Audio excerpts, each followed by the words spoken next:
后来这个中部的警方嘛继续咧搜查到走私的越南猪肉。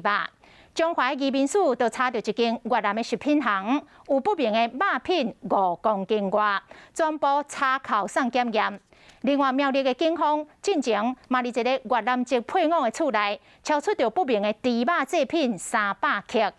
但是，这个越南籍的配偶有无正常的货运寄送的记录。警方认为，这肉品的数量无可能遐尼少，所以继续来追查，果然伊承认了。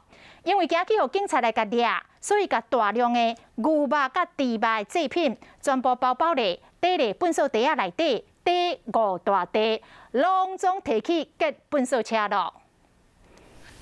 粪扫车的监视器有翕到，一个负责人赛车停路边啊，伊拍开后筒，为内面抹一大袋粪扫，等入粪扫车，随后又赶另外一袋出来往回，安尼将近4分钟等5袋。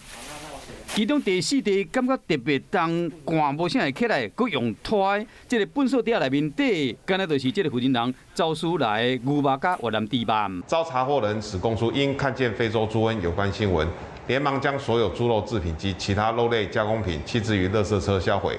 这个负责人是寄来台湾的越南人，因为无正常的货运寄送记录，警察伫因兜伫敲的时，伫个冰箱内敲出300公克不明来源的猪肉制品。火腿那个猪耳朵，越南店买的。对。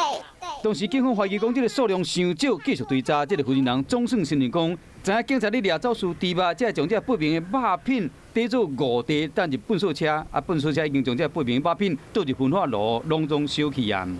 另外，中华移民署嘛到一间越南的食品行去检查，冰橱内面发现有冷冻海产28包，甲不明肉品11包，其中肉品的重量有5公斤半。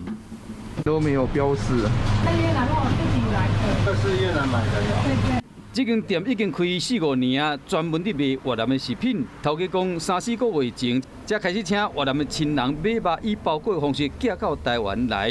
移民署除了将这个肉查扣送验以外，嘛追查讲，敢有其他的通路要办到底。